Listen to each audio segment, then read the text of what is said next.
السلام علیکم معزز قارئین اکرام کو اپنے معلوماتی چینل دا ہسٹری ہب میں خوش آمدید کہتے ہیں۔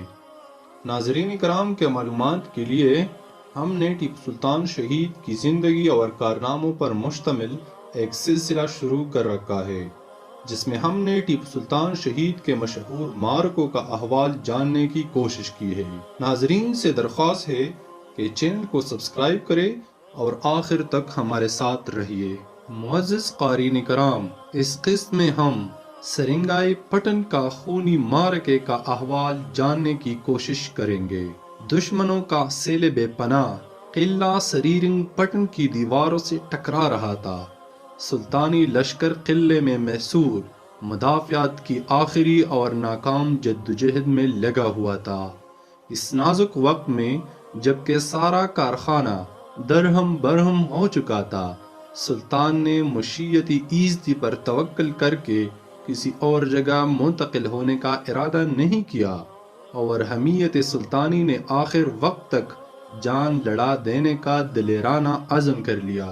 چنانچہ سلطان نے دارالسلطنت کے تمام حصار زمرہ خاص کے سرداروں کے سپرد کر دیے اور قمر الدین خان کو انگریزوں کی ان کی کمک پر آنے والی فوجوں کا راستہ روکنے کے لیے متعین کر دیا۔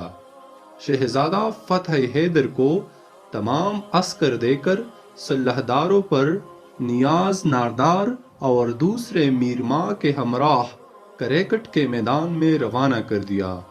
غنیم کے لشکر کے اطراف شاہی سوار فوج کے شاہ سوار ایڑے کا دن کی مشق کرتے ہوئے گھوم رہے تھے، لیکن اپنے سردار خاص طور سے قمر الدین خان کی طرف سے حملے اور جنگ کا حکم نہ پا کر بڑی حسرت کے ساتھ باغے ڈھیلی چوڑے ہوئے دشمن کی یلغار کا تماشا دیکھ رہے تھے۔ ان کی چشم پوشی کی وجہ سے بمبئی کے اطراف سے آنے والا انگریزی لشکر بھی بلا مزاحمت میدان میں پہنچ گیا اور اس نے بہادر پورہ کی سمت پر اپنا کیمپ لگا دیا۔ معزز قارئین اکرام، سلطانی فوج نے 12 محاصرین پر نہایت ہولناک حملے کیے اور غنیم کو کافی نقصان پہنچایا، لیکن زمانہ ان بہادروں کی تائید سے منہ موڑ چکا تھا اور کارکنان قضاء و قدردان کے پیچھے ناکامی کا نقارہ مسلسل پیٹ رہے تھے۔ اس لیے کسی مرحلے پر بھی سلطانی افواج کو کامیابی حاصل نہ ہو سکی۔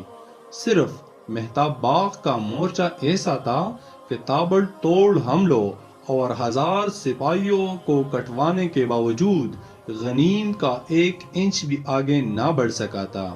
اس مورچے پر سید غفار اپنی فوج کو پوری جنگی مہارت اور نہایت بہادری کے ساتھ لڑ رہا تھا، اور اپنے دلیرانہ حملوں سے اس نے بہت جلد دشمنوں کے دانت کٹھے کر دیے۔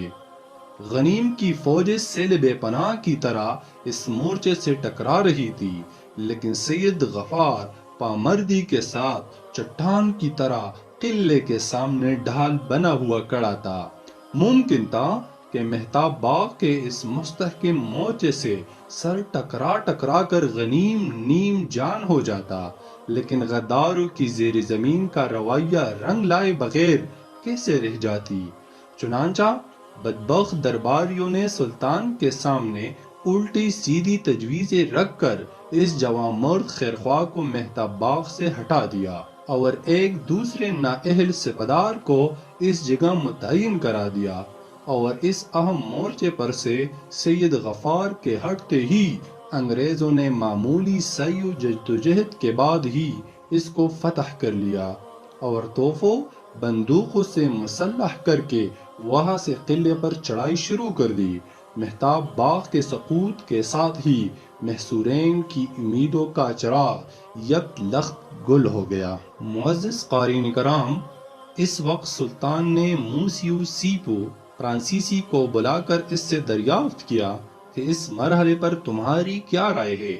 اس نے عرض کیا کہ کمترین تو یہی سمجھتا ہے کہ حضور سارے لاؤ لشکر، خزانہ، توشک خانہ اور زنانہ کو لے کر قلعے سے نکل جائے اور آپ فوج کو دشمن کی مدافعت پر چھوڑ کر صوبہ سراں اور چیتل درب کی طرف روانہ ہو جائے۔ دوسری صورت یہ ہے کہ مجھے اور دوسرے فرانسیسیوں کو انگریزوں کے حوالہ کر دے تاکہ بنائے نزاع درمیان سے اٹھ جائے، یا پھر قلعے کی شکستہ حصار پر سے اپنے کارپردازوں کو ہٹا کر مورچہ میرے اور موسیو لالی کے حوالے کر دے۔ جب اس نے اپنے آپ کو انگریزوں کے حوالے کر دینے کی پیشکش کی تو سلطان نے جواب دیا، تم غریب الدیار ہو اور ہمارے مہمان ہو، تمہارے لیے ہم اپنی ساری سلطنت کی تباہی گوارا کر سکتے ہیں، لیکن کسی حال میں بھی تم کو دشمنوں کے حوالے کرنے پر ہم راضی نہیں ہو سکتے۔ موسیو سیپو کو رخصت کرنے کے بعد سلطان نے قلعے کی حفاظت کا انتظام فرانسیسیوں کے حوالے کر دینے کے متعلق اپنے دیوان میر صادق سے مشورہ کیا۔ اس نے غرض آمیزی سے جواب دیا کہ حضور والا پر یہ بات روشن ہے کہ اس قوم نے کسی کے ساتھ وفاداری نہیں کی، جیسے ہی قلعہ ان کے حوالے ہوگا یہ انگریزوں کے ہاتھوں میں چلا جائے گا، کیونکہ دونوں بلحاظ قومیت ایک دل اور ایک زبان ہے۔ اس طرح میر صادق نے سلطان کو ایک بہتر تجویز پر عمل کرنے سے روک دیا اور جلد ہی قلعے کی تسخیر کے آثار ظاہر ہونا شروع ہو گئے۔ معزز قارئین، قلعے کے بچاؤ کی کوئی صورت نہ پا کر مجبوراً سلطان نے موسیو سیپو کے پہلے مشورے پر عمل کرنا ہی مناسب سمجھا اور کارپردازوں کو حکم دیا کہ توشک خانہ خاص کا سارا ساز و سامان، خزانہ اور مستورات کو اثاثہ کے ساتھ چیتل درگ روانہ کرنے کی تیاری کی جائے۔ خدام نے حسب الحکم سارا اسباح اور مال و متاع ہاتھیوں، اونٹوں، بیلوں، پالکیوں پر لدوا دیا۔ جب روانگی کی ساری تیاریاں مکمل ہو گئی تو سلطان نے امراء کی مجلس مشاورت سے طلب کی۔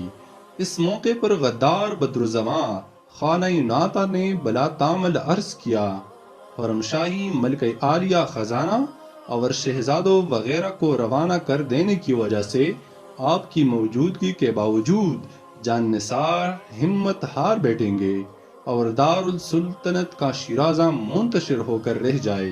یہ اقدام ہرگز ہمت شاہانہ کے شایان نہیں۔ نائتا کے اس کہنے پر سلطان نے آسمان کی طرف نگاہیں اٹھائی اور سرد آہ کھینچ کر فرمایا، جو کچھ اس کی مرضی ہے ہم اس پر راضی ہے۔ اس مشورے کے بعد سلطان نے روانگی کا ارادہ فسخ کر دیا، لیکن سارا ساز و سامان توشک خانہ میں اسی طرح بندہ ہوا رہنے دیا۔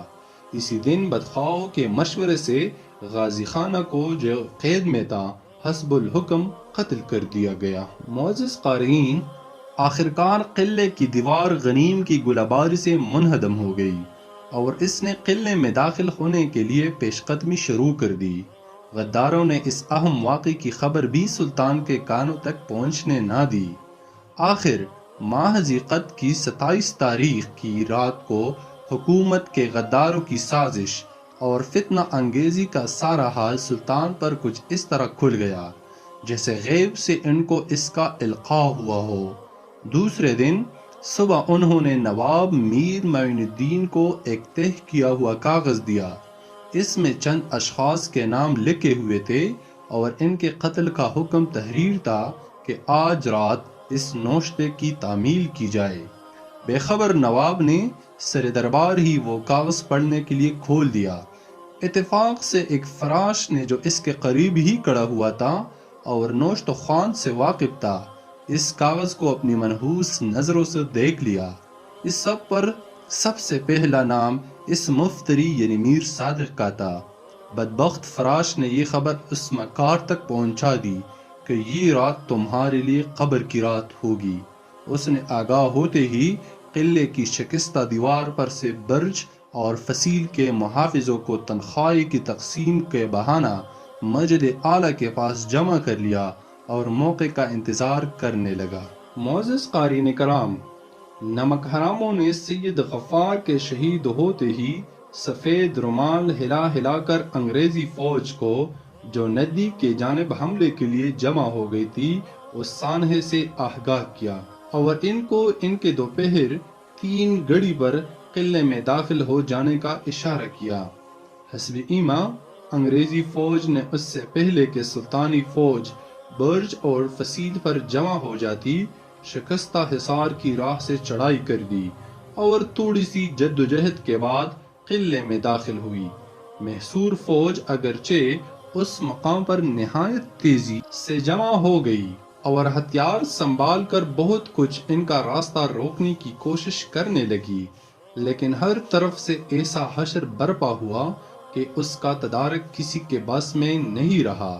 مجبور ہو کر سلطانی لشکر نے ہتھیار ڈال دیے اور اپنی جان و مال، ناموس و آبرو کو غنیم کے رحم و کرم کے حوالے کر دیا۔ معزز قارئین، جس وقت سلطان کی سواری مورچے کی طرف روانہ ہوئی تھی، باطن میر صادق ان کے پیچھے دوڑتا ہوا گیا اور مذکورہ دریچے کو بند کر کے اس سلامتی کے راستے کو مسدود کر دیا اور خود کمک لانے کے بہانے سے گھوڑے پر سوار ہو کر باہر نکل گیا۔ تیسرے دروازے پر پہنچ کر دربانوں سے کہا، میرے جانے کے بعد دروازے کو فوراً بند کر دینا۔ اسی وقت ایک شخص نے آگے بڑھ کر اس کا راستہ روک لیا اور لعنت و ملامت کرتے ہوئے اس سے کہا، اے ملعون، تو شادین فنا کو دشمنوں کے حوالے کر کے اپنی جان سلامت لے جانا چاہتا ہے؟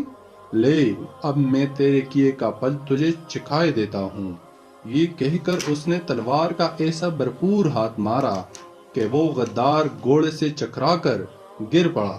اس وقت لوگوں نے ہجوم کر کے اس کو مار مار کر قیمہ کر دیا اور اس ناپاک لاش کو بول و براز میں پھینک دیا۔ دشمنوں کے حملے کو روکتے ہی نواب معین الدین زخمی ہو گیا۔ میری میرا سید اشرف خندق کے دوسرے کنارے شہید ہوا۔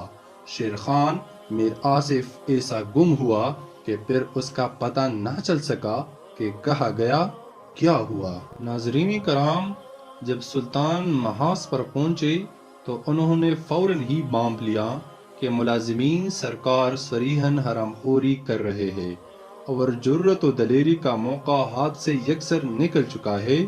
چنانچہ وہ وہاں سے لوٹ کر مذکورہ دریچے پر پہنچے اور دروازہ کھولنے کے لیے دربانوں کو حکم دیا، لیکن کسی نے بھی اس صاحب جلال سلطان کی خبر نہ لی۔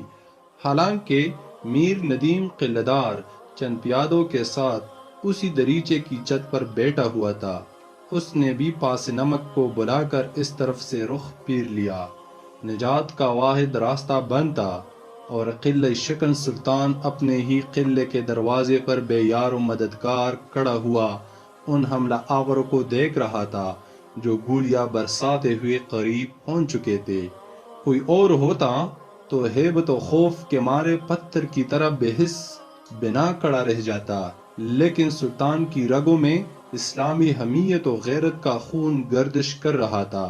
چنانچہ وہ دروازے کی طرف پشت کر کے کھڑے ہو گئے اور نہایت اطمینان سے دشمن کے قریب پہنچنے کا انتظار کرنے لگے۔ جیسے ہی حملہ آور ان کے سامنے پہنچے، سلطان اس گروہ پر شیر کی طرح جھپٹ پڑے۔ جگہ نہایت تنگ تھی، پھر بھی انہوں نے بندوق اور تلوار سے 2-3 کو موت کے گھاٹ اتار دیا اور چہرے پر کاری زخم کا کر اسی جگہ جام شہادت نوش فرمایا۔ انا للہ و انا الیہ راجعون۔ معزز قارئین کرام، سلطان کی شہادت صرف ایک شخص کی شہادت نہیں تھی، بلکہ یہ دکن میں مسلمانوں کی 7 سالہ عظمت و شوکت کی شہادت تھی۔